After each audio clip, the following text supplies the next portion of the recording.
pero entonces la absoluta mayoría es de licenciatura.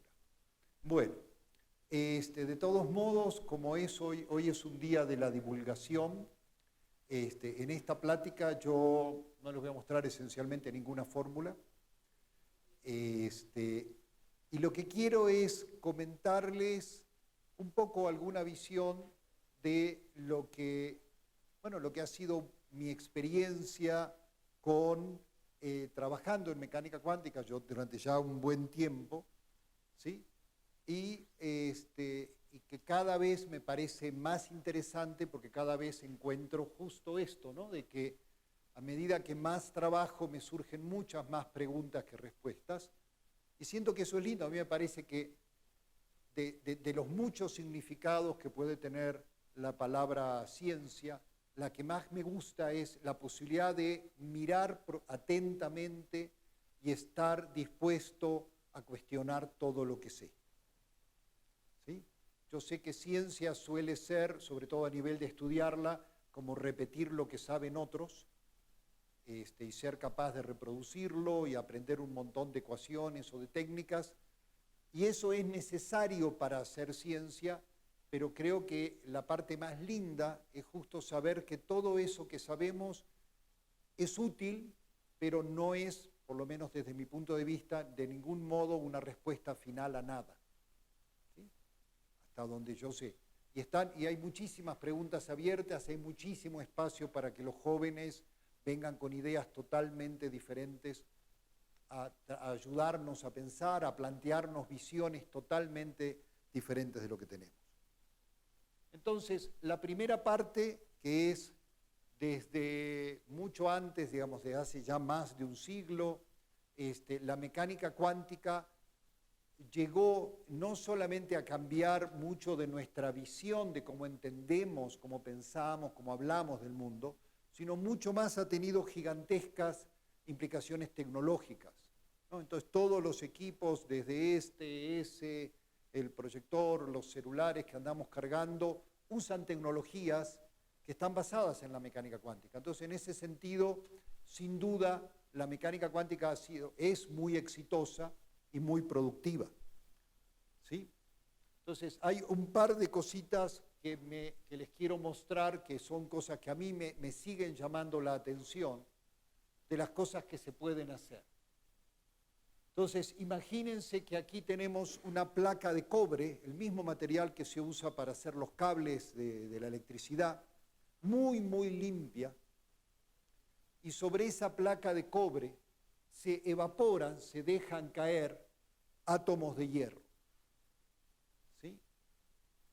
Y luego, con un microscopio de fuerza atómica que tiene una punta que es de unos pocos átomos de diámetro, se va mapeando la superficie y viendo la distribución de carga eléctrica en la superficie, y se hace una reconstrucción, y se ve esto, o sea, acá, entonces ven que cayeron, y entonces notablemente lo que está abajo realmente es un mapa de la distribución de carga eléctrica en una superficie, y estas cosas que sobresalen realmente es el chipote que hacen estos átomos de hierro.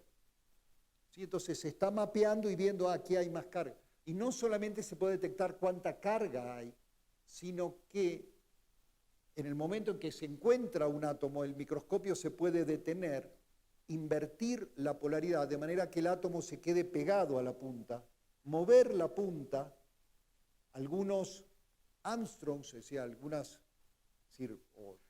nanómetros, o sea, 10 a la menos 9 metros, se imaginan, está el milímetro, la micra, que es la milésima parte del milímetro, y después está la milésima parte de la micra, que es el nanómetro.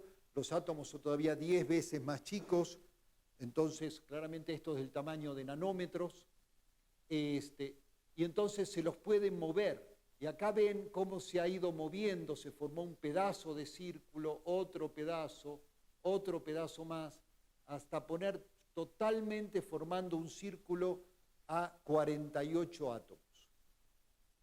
¿Sí? ¿Por qué me impresiona? Porque cuando yo era niño se decía los átomos no se pueden ver. ¿Sí? Y acá estamos viendo una. imagen de la distribución de carga asociada a cada uno de los átomos individualmente. ¿Sí? Entonces, en este momento, los átomos se pueden ver, se pueden atrapar, se pueden manipular. ¿Sí? Acá se los mueve para formar una imagen de un círculo o un corral. ¿Sí? Y se ven muchas más cosas acá. Se ve que dentro de este corral circular, la distribución de carga eléctrica, si quieren en el lenguaje más común que probablemente les han enseñado desde la secundaria, que son los electrones, en esta estructura los electrones están compartidos y hacen onditas. ¿Ven las onditas? Quiere decir que la distribución de carga eléctrica tiene regiones donde hay más y regiones donde hay menos. ¿Sí? Es decir, copia la forma del círculo.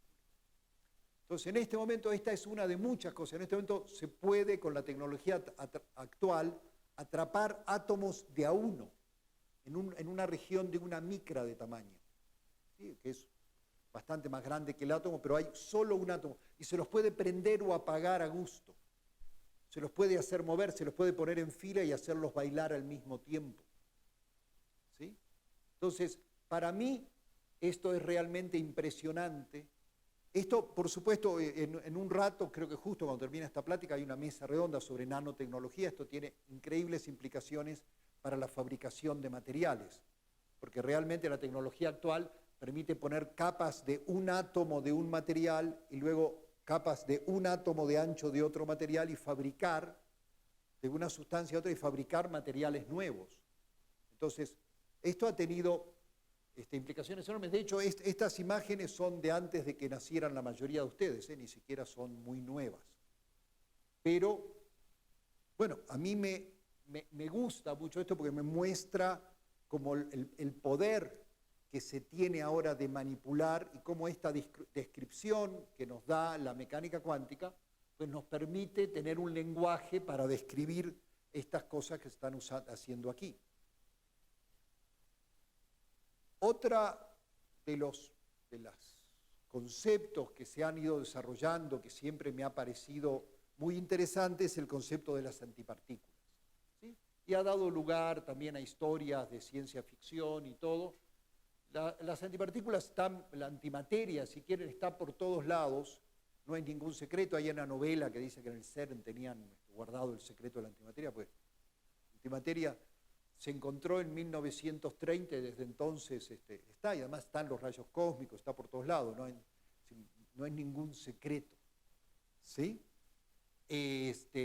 Pero no deja de ser asombroso, ¿no? Entonces, ¿qué es lo que vemos acá? Estas son imágenes tomadas de vuelta con tecnologías viejas, pero que son muy bonitas como imágenes. Actualmente mucho de esto se hace con tecnologías mucho más electrónicas para reconocer las trayectorias no solo visualmente, sino poder guardarlas en la computadora y procesarlas y hacer muchas más cosas.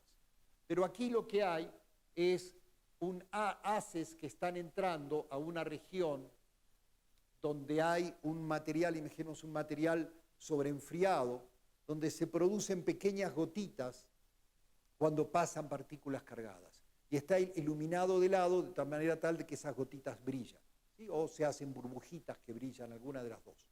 ¿Sí? Y entonces eso, claro, las partículas van perdiendo un poco de energía y eso hace que al formarse estas gotitas o estas burbujitas se pueden ver, brillan, ¿no? Si cuando uno las ilumina, y entonces eso se pueden sacar este tipo de fotos. Y hay unos campos, unas bobinas a los costados que generan un campo magnético. Las partículas cargadas, en presencia de un campo magnético, giran, doblan. ¿Para qué lado doblan? Depende de su carga eléctrica. Tienen una carga positiva, doblan para un lado, si tienen una carga negativa, doblan para el otro. Y aquí se ven varios ejemplos, por ejemplo, aquí estos dos círculos, o acá se ven estas que vienen para acá, y hay otras que, por ejemplo, miren acá esta parte, donde hay como una V y dos cosas que salen, pero no se ve qué las creó. ¿Sí? Eso quiere decir que eso que llegó hasta ahí era una partícula neutra, que no estaba generando gotitas. ¿Sí? Solo las partículas con carga eléctrica producen ese efecto de generar gotas. Y entonces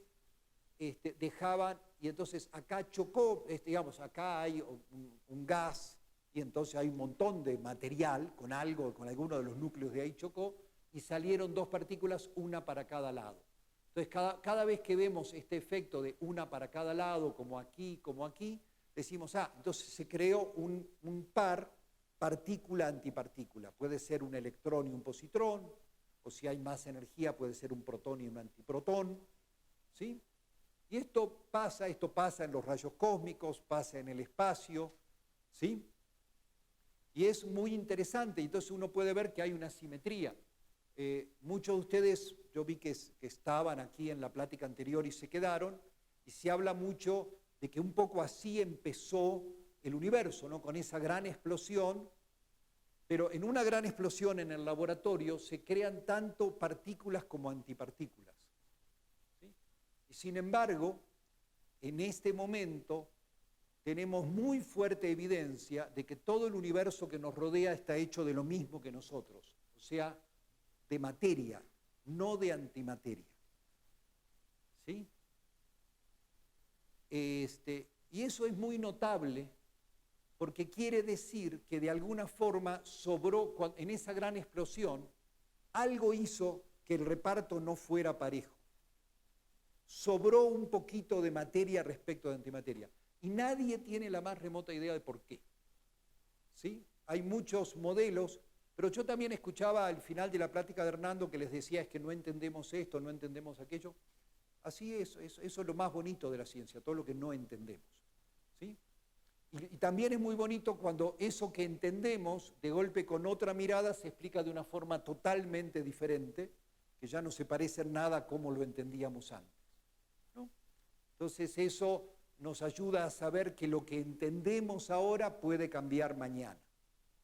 ¿Sí? Y eso pasa todo el tiempo, cuando uno tiene, es decir, claro, es decir, no pasa tan rápido como para que no tengan que estudiar para el siguiente examen, diciendo, no, es que ni modo, es decir, en el examen tiene que responder lo que el profesor les pidió que se aprendan para esta vez, ¿sí? Eso lo hace la respuesta correcta del examen, no lo hace cierto, ¿sí? ¿Sí ven la diferencia entre cierto y la respuesta correcta del examen? ¿Sí? Entonces, bueno, ni modo, para los exámenes, mientras nos inventamos otras formas mejores de trabajar y de evaluarnos, hay que estudiar eso que dice el señor que está parado adelante, ¿sí?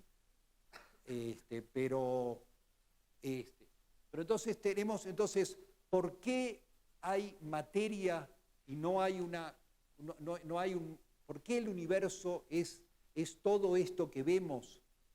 Y han hecho experimentos muy bonitos con detectores en estaciones espaciales, orbitando alrededor de la Tierra, para ver cuánta antimateria hay, y hay un poco de antimateria que llega en los rayos cósmicos, pero ese poco es totalmente explicable por reacciones de este tipo que ocurren en las estrellas, ¿sí?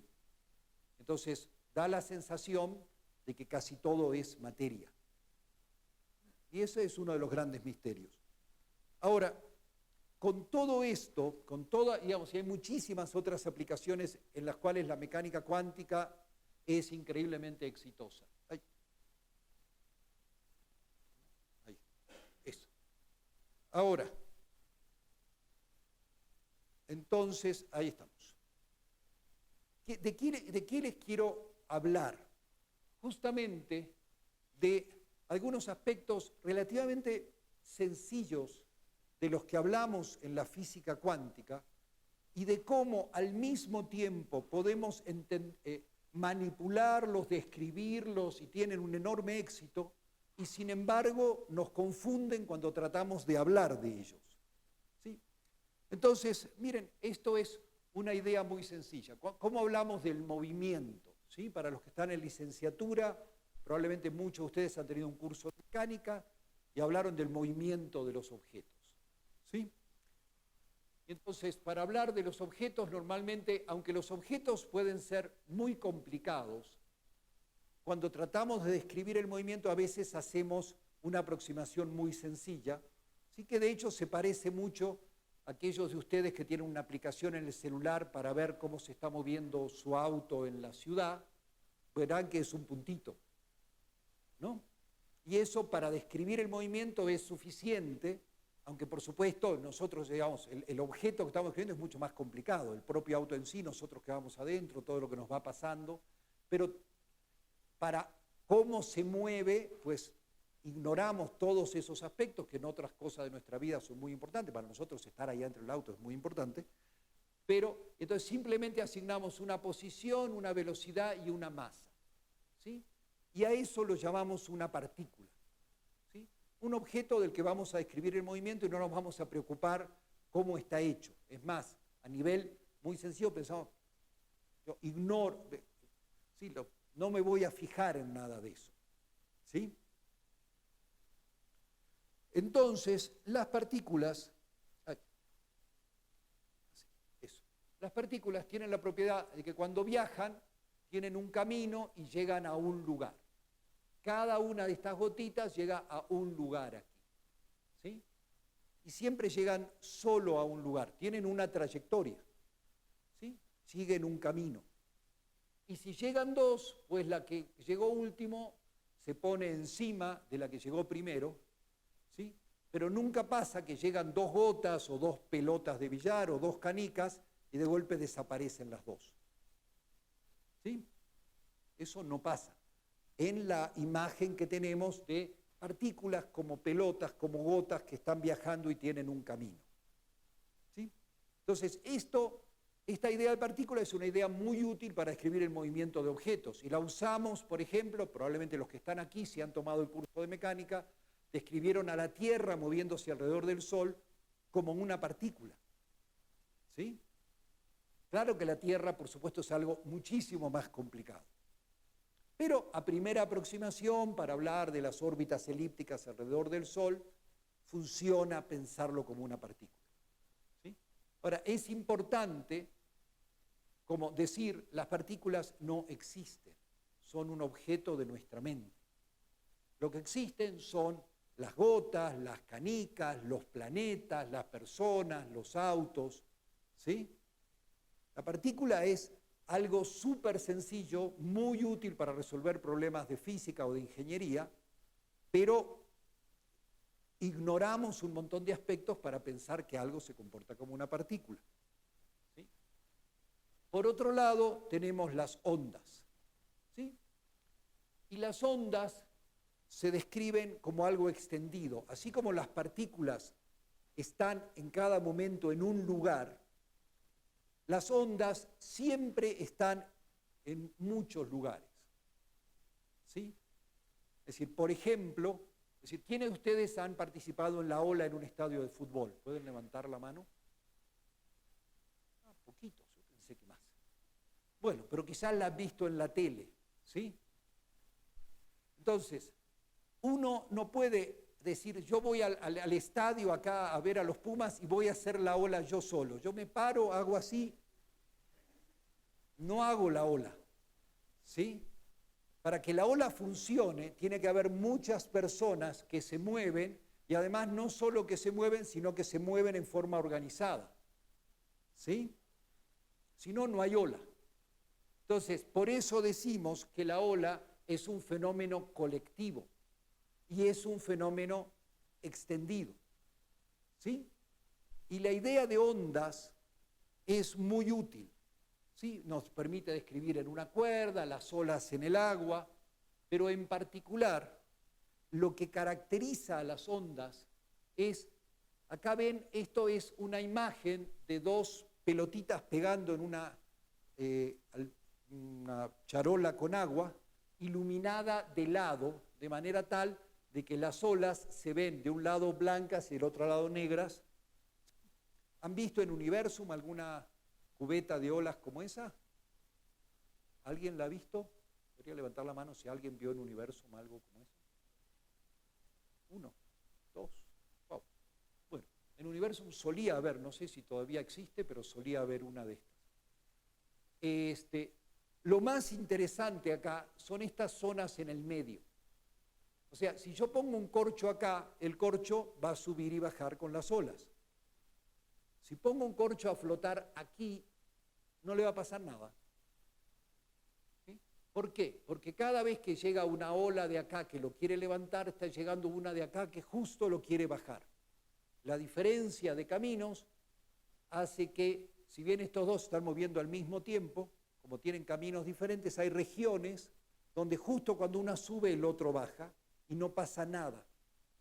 No se está moviendo. ¿Sí?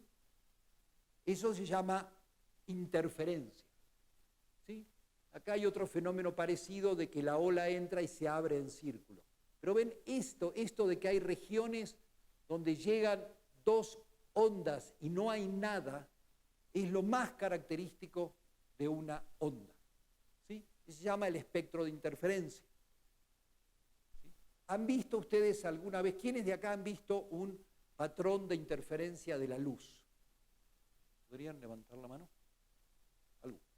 Bueno, muy bien. Ustedes pueden ver un patrón de interferencia. Miren, les voy a proponer un ejercicio. Pongan dos dedos así y sosténganlo con la otra mano juntito. Acérquenselo al ojo mirando hacia uno de los focos y empiecen ligeramente a separar los dedos hasta que apenitas pase un poquitito de luz. Y fíjense si aparece algo peculiar además de la luz del foco. Así es, ¿se entienden? Los dedos de la otra mano ayudan a que casi no se separen. Entonces con una mano hacen fuerza para abrir y con la otra no lo dejan abrirse para tener una abertura muy pequeña. Y miren un foco. Y fíjense si además de ver el foco ven algo más ahí entre sus dedos.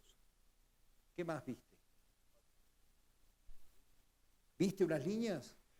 ¿Quién más vio unas líneas negras paralelas a sus dedos? ¿Sí lo vio? ¿Sí las vieron? ¿Sí? Bueno, entonces ahora ya todos han visto un patrón de interferencia. ¿Sí?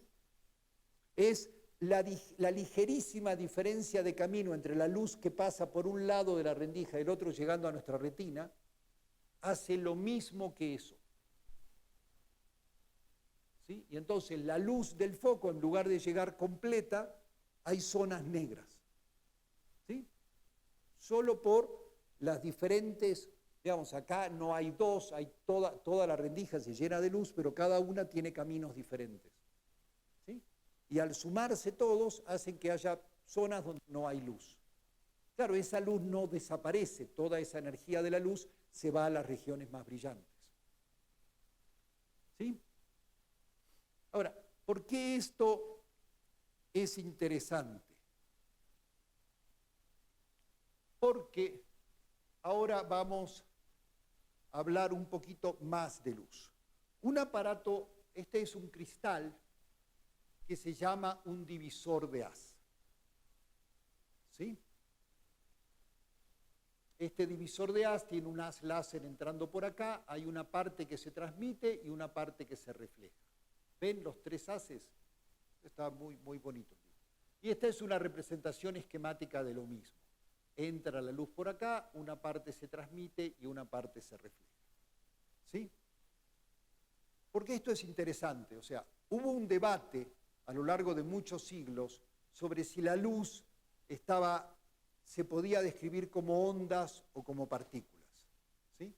Cuando se pudieron hacer experimentos de interferencia de luz, dijeron, si muestra interferencia, la luz se describe como una onda.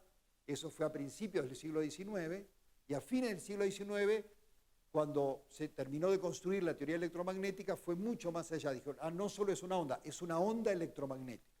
Entonces, muchos libros de texto, y probablemente ustedes mismos, en muchos exámenes han tenido, en lecciones que han tenido, que han dicho, la luz es una onda electromagnética.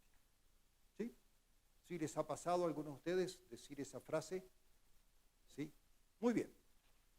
Fíjense que yo he aprendido a decir, la luz se puede describir como una onda electromagnética. ¿Sí?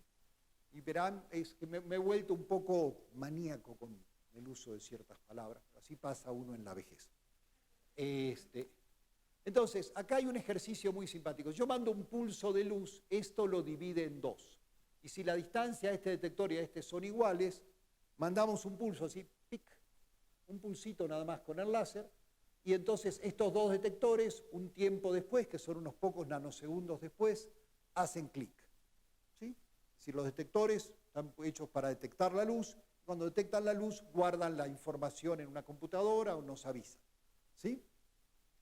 Entonces, mando luz, la divido y esa luz hace clic. ¿Sí?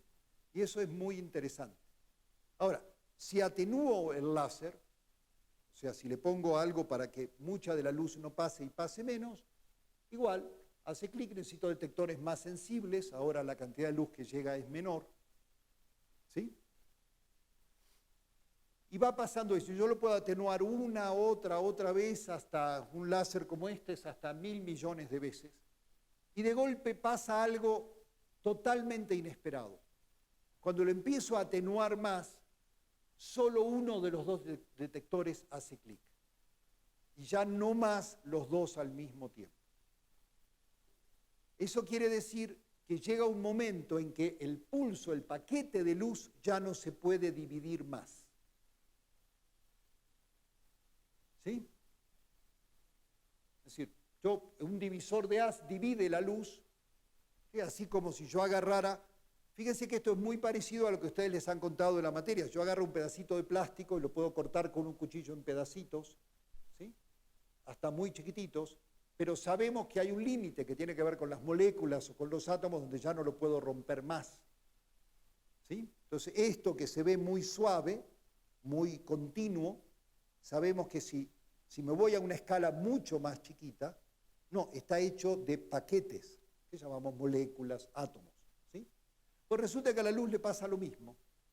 La luz la dividimos con un divisor de haz, pero si la hacemos cada vez menos intenso el pulso, llega un momento en que no lo puedo dividir más, que tiene paquetes indivisibles, mientras no le cambie el color. ¿Sí? A esos paquetes los llamamos fotones. Y entonces llega un momento, y de hecho la prueba, la forma que se hace en los laboratorios, que esto se hace mucho tiempo, de saber si realmente tengo fotones o tengo luz común, es mandarlo a un divisor de haz donde hay dos detectores y ver si lo puedo dividir, es que tengo algo más grande. Si no lo puedo dividir más, es que ya estoy trabajando con fotones individuales. ¿Sí? Y eso se puede hacer, la luz viaja muy rápido, recorre en un nanosegundo, en 10 a la menos 9 segundos, recorre como 30 centímetros. Entonces, uno puede mandar muchos fotones de manera que cada vez haya solo uno en este aparato. ¿Sí?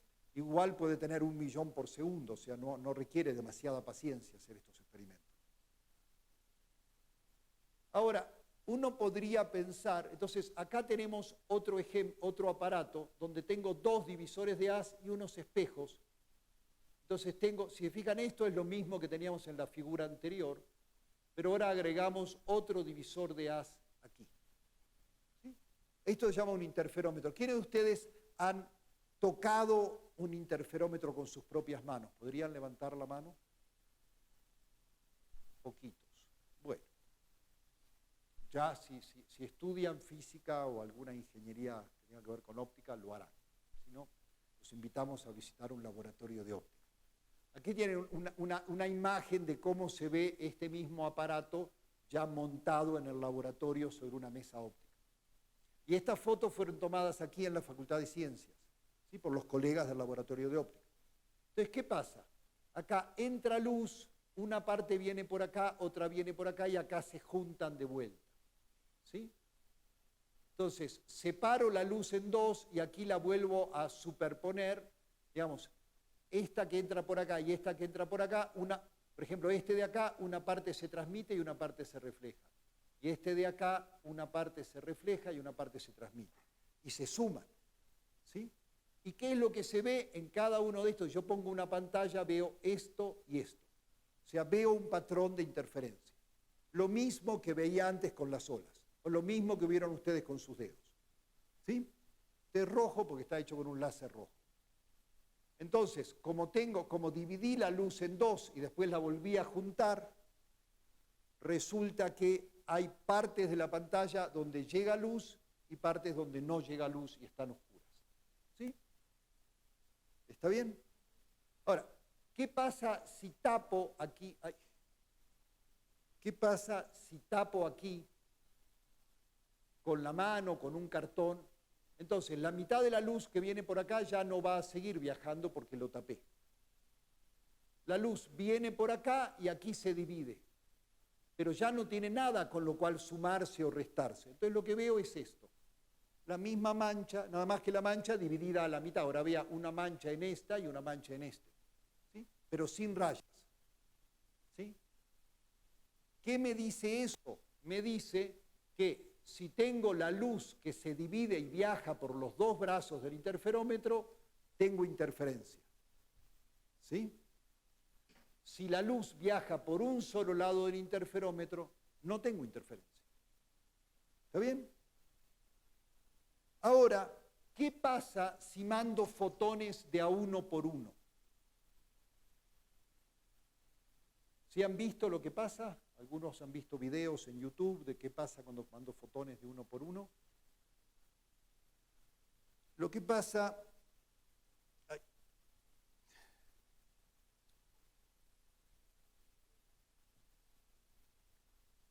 es esto. ¿Ven? Esto es una cámara muy sensible donde cada fotón hace un puntito. El tamaño del puntito es el tamaño del píxel de la cámara, ¿sí? Entonces ustedes ven que los fotones están llegando de a 1 por 1. Cada vez se activa un puntito, ¿sí? Y cuando se juntan aparecen regiones claras y regiones oscuras. Acá abajo tienen la suma, cuántos, en toda esta línea, cuántos fotones han llegado, en esta otra, ¿sí? ¿Está bien? Esto es un experimento verdadero, estos experimentos se hacen aquí en la UNAM, en los laboratorios de óptica, ¿sí? De óptica cuántica. ¿Mm? Y entonces esto es muy notable. Para mí esta imagen justo me dice, fíjense, cuando llega la luz, cada paquetito de luz a la pantalla hace solo un clic, ¿sí? Como si fuera una pelotita, como si fuera una partícula. Sin embargo, cada fotón que está viajando de a 1 por 1, cada vez solo hay un fotón en el interferómetro, ¿sí? Acá en el interferómetro los mando, como les digo, como el fotón recorre esta distancia en un nanosegundo o dos, digamos, en total todo el recorrido desde que sale del láser hasta que llega a las pantallas, le toma unos 3 o 4 nanosegundos, ¿sí? Si yo estoy mandando 1.000.000 de fotones por segundo, quiere decir que espera, digamos, tiene 3 o 4 nanosegundos en que está dentro del interferómetro y el segundo viene 990 y pico de nanosegundos después. Entonces, en general, solo hay un fotón adentro del interferómetro, ¿sí? Y veo esto, ¿sí? ¿Qué quiere decir que veo esto? Quiere decir que esta cosa, esta luz, viajó por los dos lados, por los dos brazos.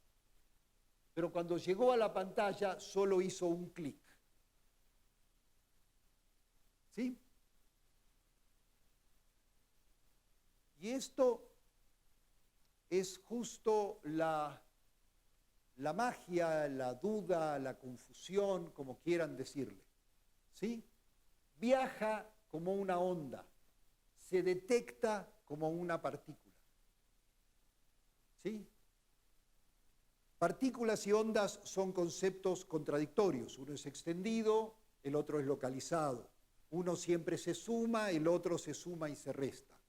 Y esta cosa hace las dos al mismo tiempo. ¿Sí? A esto se le conoce como la dualidad partícula-onda y nos tiene confundidos desde hace 100 años. ¿Sí? Nos tiene confundidos de una forma muy peculiar, porque podemos hacer experimentos y usar esto para montones de usos que tienen que ver con la electrónica, con un montón de tecnologías. No hay ningún problema en usar este doble comportamiento. Y además tenemos una teoría matemática que lo describe perfectamente, que se llama la mecánica cuántica. Lo que no tenemos es ideas en la cabeza ni palabras para hablar de esto. ¿sí? Es decir, yo a veces me hago esta imagen, es como si a mí de niño me hubieran dicho, los varoncitos siempre se visten de azul y juegan con balones de fútbol. Las niñas siempre se visten de rosa y juegan con muñecas. De golpe veo a un hombre vestido de rosa. Digo, esto es rarísimo, es una dualidad, ¿no? Y la pregunta, ¿el problema es el hombre vestido de rosa o los cajoncitos que tengo adentro de mi cabeza? Es decir, ¿por qué eso me mete ruido? Porque sí mete ruido. Aquí tengo algo extraño, ¿sí? Tengo algo que llega como puntito, pero se amontona como onda. ¿Sí? Y entonces, ¿a mí qué me dice esto? Me dice que los conceptos nos quedan chicos, que los cajoncitos en los que tratamos de clasificar las cosas no nos alcanzan. ¿Sí? No es que sea fácil, claro, uno puede inventar palabras, han inventado palabra ondícula o cosas con el estilo, ¿sí? Pero no nos dicen mucho, ¿sí? Y entonces, bueno, esto es parte de lo que vivimos, ¿sí? Es simplemente los cajoncitos usuales no nos sirven para acomodar esto que pasa y no tenemos otros. No hay ningún problema con el formalismo matemático de la teoría, no hay ningún problema con los experimentos, ¿sí? Y sin embargo nosotros tenemos problemas, ¿sí? Pero bueno, entonces, acá, bueno, si quieren, les había prometido, para los que les gusta alguna ecuación, esto simplemente dice cuánto es el paquete de energía mínimo dada una frecuencia de la luz, pero lo importante es que cuando llega un fotón a la pantalla, ¿dónde va a pegar? Vieron que pegan por acá, por acá, por acá, ¿sí? Y resulta que eso es totalmente al azar. O por ejemplo, cuando tengo el caso más anterior, este del divisor de haz, y mando un fotón y me pregunto, ¿va este detector o este va a hacer clic? Y eso es totalmente al azar. Pero es al azar más profundamente que tirar un dado. ¿Sí? Esto, en la visión actual que tenemos, lo llamamos azar intrínseco. O sea, decimos que no solo nosotros no sabemos dónde va a pegar, sino que es imposible predecir dónde va a pegar el siguiente fotón. ¿Sí? Y esto es tan útil que estas cosas se usan, por ejemplo, para hacer, para comunicación segura entre computadoras, se usan cadenas de números al azar, que normalmente genera una computadora a través de un programa, ¿sí? Que probablemente muchos, ¿algunos de ustedes han usado el comando random en alguna computadora? ¿Quiénes lo han usado? Podrían, bueno, unos cuantos, ¿sí? Todas las computadoras tienen un comando random y todos los lenguajes de programación tienen una opción random, ¿sí? Pero eso, si yo le doy la misma semilla inicial, siempre me genera el mismo número. Y la preocupación que tienen, miren, ustedes habrán visto, ahora ayer hubo una conferencia de prensa de Snowden y todo esto, los más preocupados por la seguridad y la secrecía son los que se la pasan violando la seguridad de los demás y escuchando a todos los otros. ¿Sí? Sí, yo he estado en congresos donde se habla del nivel de paranoia en seguridad, ¿sí? Y los más paranoicos son los que se la pasan espiando a los demás, porque ellos saben qué fácil es espiar, ¿sí? Es decir, tan es así que uno de los programas, ustedes ven que cuando uno entra al banco o va a comprar un boleto en Ticketmaster, uno pasa a un sitio que dice HTTPS, que quiere decir que la comunicación es segura y aparece un candadito. Y ese quiere decir que hay un generador de números que es muy largo, que es compartido entre esta computadora y la otra y que es muy difícil de adivinar, ¿sí? Hasta ahora había como 3 programas de esos que estaban como certificados que se podían usar para esos, y uno de ellos, como desde 2005 a 2015, se siguió usando porque el organismo que certifica estas cosas en Estados Unidos decía que era uno de los buenos. Sin embargo, todo el mundo sabía que tenía lo que se llama una puerta trasera, o sea, una forma de que si alguien sabía cómo podía adivinar y abrirte tus claves. ¿Y eso por qué? Pues porque eso lo usa Homeland Security en Estados Unidos y todos estos para espiar. Dice, tú tranquilo que estás seguro, solo yo te espío, ¿sí? Pero nadie más, ¿sí? Entonces, resulta que esto hace imposible eso, porque es imposible predecir dónde va a ser el siguiente clic. ¿Sí? Entonces ahora hay toda una tecnología, hay congresos enteros dedicados a lo que se llama criptografía cuántica, usando generación de números al azar, viendo cuál detector se va generando así los detectores, los ceros y unos. ¿Sí? Si este hace clic, pongo un 0, si este hace clic, pongo un 1. Y eso es la forma, hay toda un área de investigación y de la industria que se llama azar garantizado por la mecánica cuántica. ¿Sí? Y es inviolable. ¿Sí? Claro, siempre y cuando no tengas un programa en tu computadora que le está diciendo todo lo que está dentro de tu computadora al otro. Y entonces los paranoicos tienen fábricas de computadoras en su país y no compran computadoras hechas en otros lados. O piden un generador de números al azar cuántico, pero se lo piden al colega, al laboratorio de su país al que le tienen confianza. No compran uno hecho en otro lado, por las dudas. ¿Sí? Muy bien. Entonces, como les decía, tenemos estos conceptos contradictorios que están con nosotros, ¿sí? Pero hay más todavía. Bueno, por un lado esto es algo muy fundamental de la mecánica cuántica, probablemente todos ustedes que van a hablar del famoso gato de Schrödinger.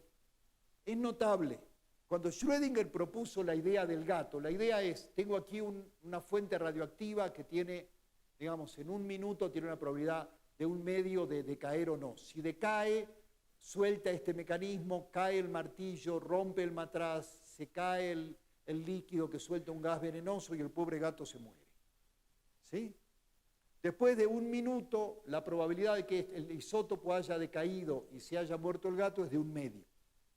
Entonces Schrödinger decía, fíjense qué ridículo, yo puedo hablar del estado de superposición de el átomo decayó y el átomo no decayó y eso está bien.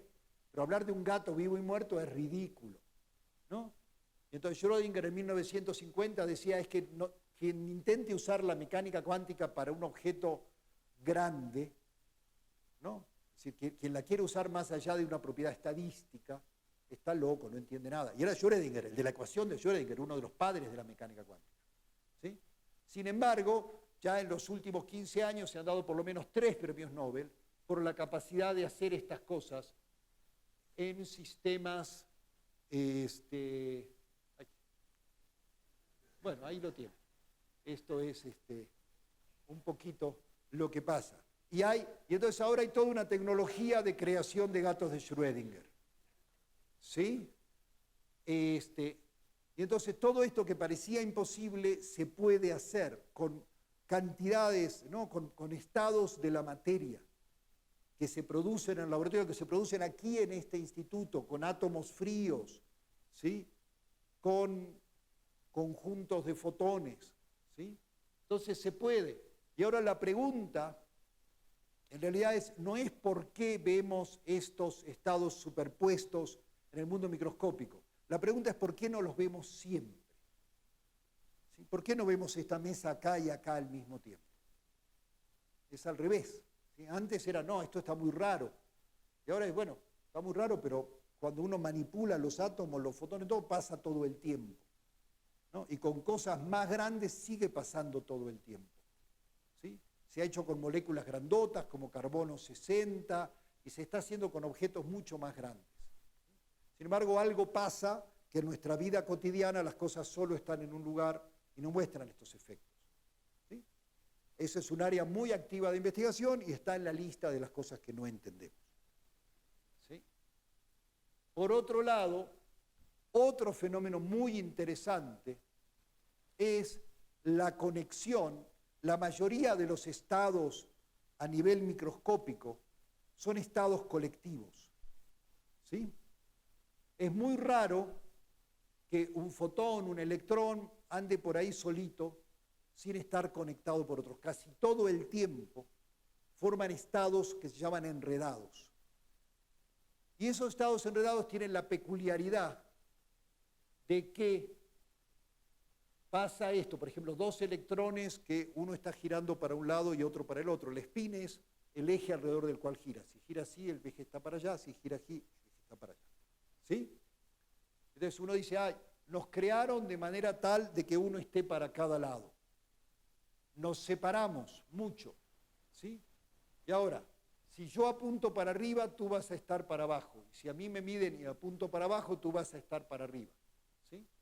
Eso uno diría, bueno, pero eso siempre pasa. Si yo les doy a ustedes, yo digo, tengo dos sobres, uno con una tarjeta roja y una verde, y se los doy a dos, y aquí Aline habla y tiene roja, entonces la señora tendrá verde, eso no tiene nada raro, y si le salió verde tendrá roja, eso no tiene nada raro. Ahora, imagínense que yo les doy un sobre y les digo, ¿ustedes qué quieren? Ustedes pueden decidir si la tarjeta va a ser redonda, un círculo o cuadrada. Y además pueden decidir ver de qué color es. ¿Sí? Eso es algo que no sabemos cómo hacer con tarjetas, pero se hace todo el tiempo con electrones, con fotones. Yo tengo dos cosas al mismo tiempo. Entonces, si Aline decide círculo y la señora decide cuadrado, pues cada uno tendrá rojo, verde, no pasa mucho. Pero si las dos deciden círculo o las dos deciden cuadrado, siempre una tiene un color y la otra el otro. ¿Sí? Y eso se llama una correlación de los resultados a distancia. ¿Qué tan lejos? Pues el récord ahora es 144 kilómetros. Pero ya los chinos han puesto un satélite en el espacio y el año que viene van a lanzar otro, de manera que se va a poder hacer esto a distancias de miles de kilómetros. Y nadie duda de que va a funcionar, el reto es tecnológico, no. Es decir, no se puede, es muy difícil hacerlo de la Tierra al espacio por la turbulencia en la atmósfera. ¿Sí? Porque estás trabajando con un fotón. Tienes que distinguirlo de todos los otros que hay por ahí, toda esta luz que hay por acá, ¿sí? Tienes que ser capaz de agarrar justo ese. Si agarras cualquier otro, lo que mida no tiene nada que ver. ¿Sí? Pero se hace y se usa para comunicación cuántica. ¿Sí? Ahora, esto ha dado, se llama no localidad y ha dado que hablar muchísimo. ¿Sí? Pero tiene una cosa importante. Estas correlaciones no permiten mandar información más rápido de lo que viaja la luz en el vacío. Por el azar.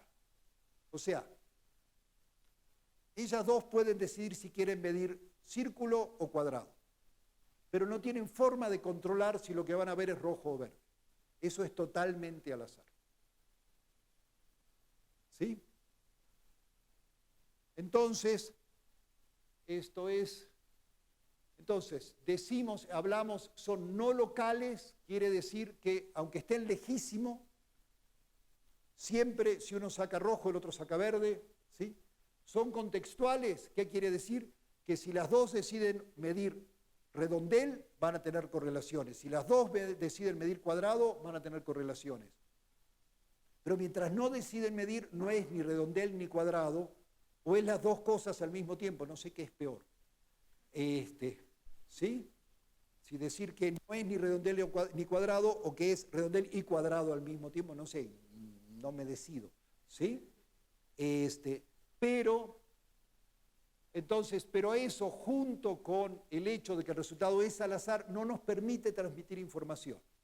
Entonces todas esas ideas de que hay una conexión instantánea debida al enredamiento, pues eso sí podemos estar conectados, pero no podemos transmitir información más rápido que la luz en el vacío. ¿Sí? Entonces, esta es mi imagen actual de la ciencia. ¿Conocen la historia esa? ¿Sí? Pues cuenta la leyenda que en un reino de la India había un rey muy bueno que tenía algunos elefantes y un grupo de ciegos le fueron a pedir, que nunca habían podido saber cómo era un elefante, los elefantes eran muy importantes, querían conocerlo. Entonces el rey dijo, por favor, lleven a estos señores con el elefante más manso que tenemos y que estén ahí todo el tiempo que quieran. Entonces este señor dice, ya sé cómo es un elefante, es largo y rugoso, Y este dice, no, no, es casi como una columna. Y este dice, es como una serpiente. No, al revés, casi como una alfombra. No, es como una montaña. ¿Sí? Entonces, así creo que más o menos estamos nosotros, quizás con la complejidad de que cuando es trompa no es oreja y cuando es oreja no es pata, ¿sí? Y eso nos complica un poquito más las cosas, ¿sí? Y hay otra imagen que me gusta mucho que es esta, no sé si la conocen, es un dibujo de Magritte, hay muchas versiones de esto, ¿sí?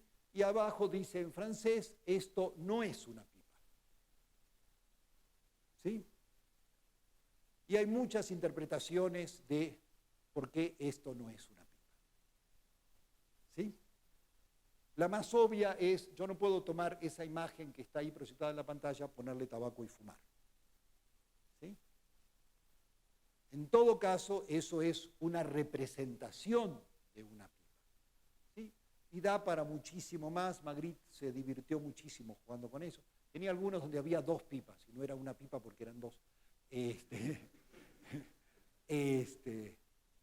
Pero esto da para mucho, ¿no?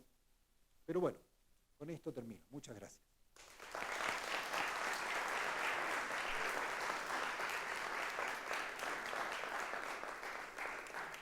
Bien, tenemos espacio para un par de preguntas. Seguro hay muchas.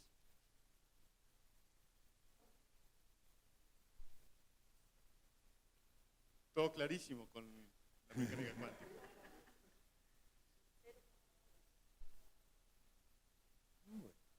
No hubo preguntas. Dime.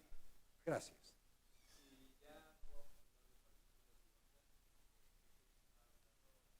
Seguimos hablando de partículas y ondas, igual que hablamos de niñas y niños. Hablamos de lo que podemos hablar y de lo que sabemos hablar, ¿sí? Yo creo que el problema no está en usar las palabras. El problema está en tomárselas demasiado en serio, ¿sí? Y pensar que las palabras, que porque yo le puse un nombre a algo, de veras lo entiendo, ¿sí? Entonces, y funciona para muchas cosas, ¿sí? Pero yo creo que, por lo menos para mí, siempre mi problema más grande es cuando yo creo que ya tengo todos, ¿no? Esta persona yo ya la conozco, porque ya la conozco quiere decir ya ni la escucho, ¿sí? Ya no me interesa nada de que tenga que decirme. Me estoy perdiendo de saber todo lo otro que ni me imagino que no conozco, ¿sí? Entonces, no, seguimos usando los mismos conceptos de siempre, solo que con cuidado. ¿Más preguntas? ¿Cómo se habla mucho de partículas enredadas, pero cómo las enredan?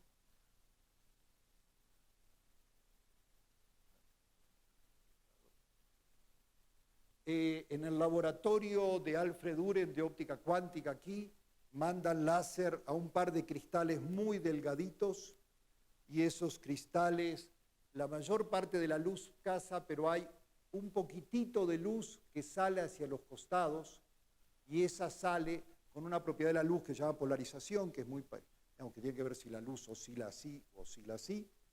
Y en estos puntos de acá, esos son estados donde puede estar en cualquiera de las dos posiciones al mismo tiempo, ¿sí? En cualquiera de las dos. Entonces, esto se hace con fotones, se hace todo el tiempo en el laboratorio. O sea, de hecho, las partículas están tan enredadas que Alfred ha hecho toda una carrera y tiene un gran prestigio tratando de desenredarlas. O sea, lo difícil no es enredarlas, lo difícil es desenredarlas.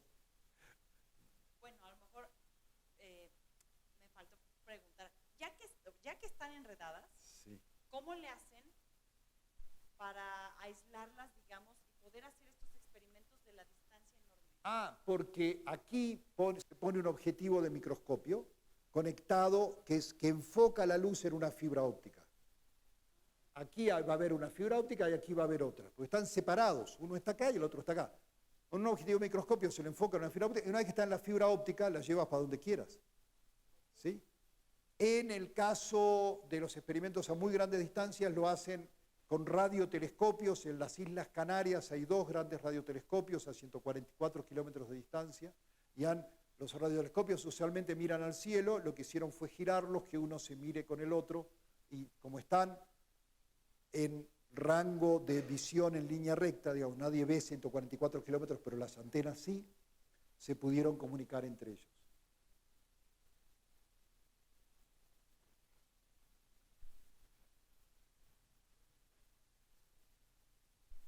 Una pregunta sería, el tipo de interferómetro del cual habló, ¿es muy similar al que se empleó por Michael, creo que era Michelson, para medir la velocidad de la luz? Esa es una. Y la otra sería, si la difracción también puede servir para detectar la dualidad de la partícula onda. Pues son muy buenas preguntas, muchas gracias. Y las respuestas, a ver, ¿para qué lado? Aquí está. La diferencia es que en un Michelson, en lugar de haber 2 divisores de haz, este espejo regresa la luz para acá y este espejo regresa la luz para acá. Son diferentes arreglos. Todos los interferómetros tienen divisores de haz y espejos. La forma en que están acomodados hay variedad de interferómetros para usos diferentes. ¿Sí? Entonces, este se llama un Mach-Zehnder. ¿Sí? Pero eso depende, todos tienen divisores de haz y espejos, depende cómo estén acomodados, entonces cómo son los caminos que tiene permitidos la luz y para qué se los quiera usar. ¿Sí? Y respecto del otro, sí, digamos, uno puede usar la luz de una sola rendija. De hecho, cuando miramos el patrón de interferencia a través del dedo, eso es una sola rendija, y eso es un patrón de difracción. ¿Sí? Nuestros ojos dicen por ahí que son sensibles como a 3 o 4 fotones. No lo sé, hay toda una discusión sobre si el ojo humano puede ver un fotón o no. Está en el límite. Supongo que yo seguro que no, pero capaz que algún joven con buena vista.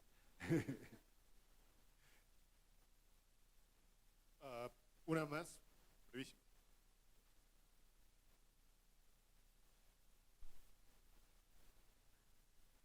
Bueno, a mí se me hace muy interesante la cuestión que tomó del aspecto de que no se dan a entender, ¿no? Las ciencias muchas veces o sea, las matemáticas ahí están, el proceso ahí está, pero cómo lo pasan hacia un grupo general. Y creo que en este aspecto el arte juega un aspecto muy importante, porque la ciencia necesita más metáforas para explicarse y las artes necesitan más ciencias para fundamentarse. Entonces, creo que en esta cuestión de la física cuántica, de lo que se está trabajando en aspectos pues que hemos estado viendo, ¿no? Apenas dieron una plática de lo que es la materia oscura, y estos planteamientos que van hacia la parte de las cuerdas, que se trabajan en aspectos cosmogónicos, pues artísticos, científicos, no sé, me gustaría ver su postura hacia esta idea, como puso, ¿no? Como René Magritte, de estas situaciones, de que cuál sería nuestro futuro dentro de estas dos partes del conocimiento tan diferentes que hemos visto. Mira, aquí en el instituto pueden ver ahí enfrente de la puerta el ejercicio que se hizo ya. Aline, Gaby han trabajado mucho en reunir artistas y científicos, y siempre todos los encuentros son muy productivos. Siempre tienen el reto de que juntarnos con personas que tienen visiones distintas, usan lenguajes distintos, es un esfuerzo. Es más fácil estar con la gente que habla como yo, que nos conocemos hace 30 años, siempre decimos los mismos chistes. Es como, con eso ya me conozco, ¿no? Si tengo que conocer a otra gente, entonces el reto más grande es poder estar abiertos a todas estas otras miradas. Creo que sí, cada vez que uno está abierto a las otras miradas, surgen grandes cosas, ¿sí? Digamos, como seres humanos todos los beneficiamos. No sé si entendemos más, pero creo que es lindo.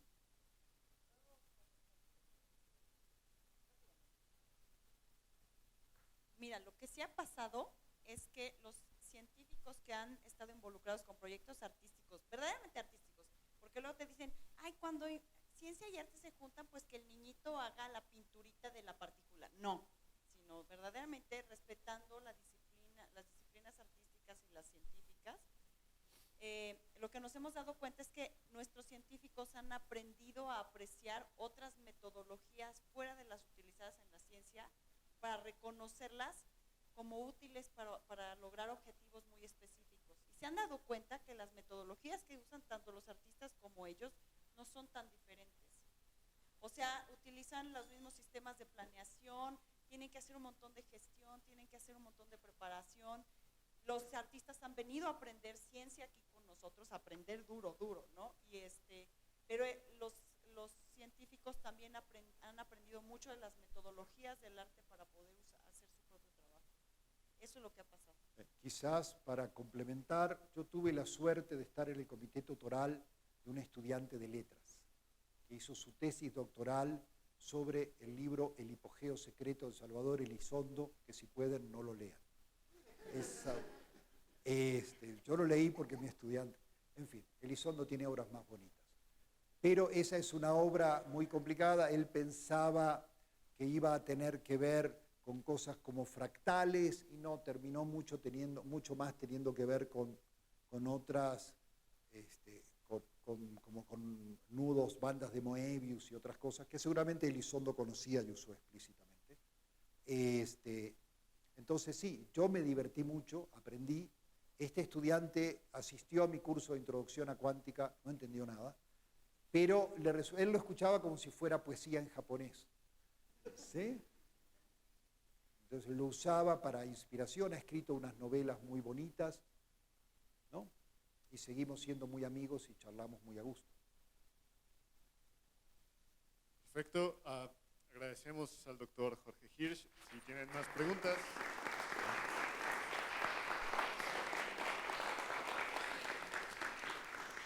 Él podrá contestarles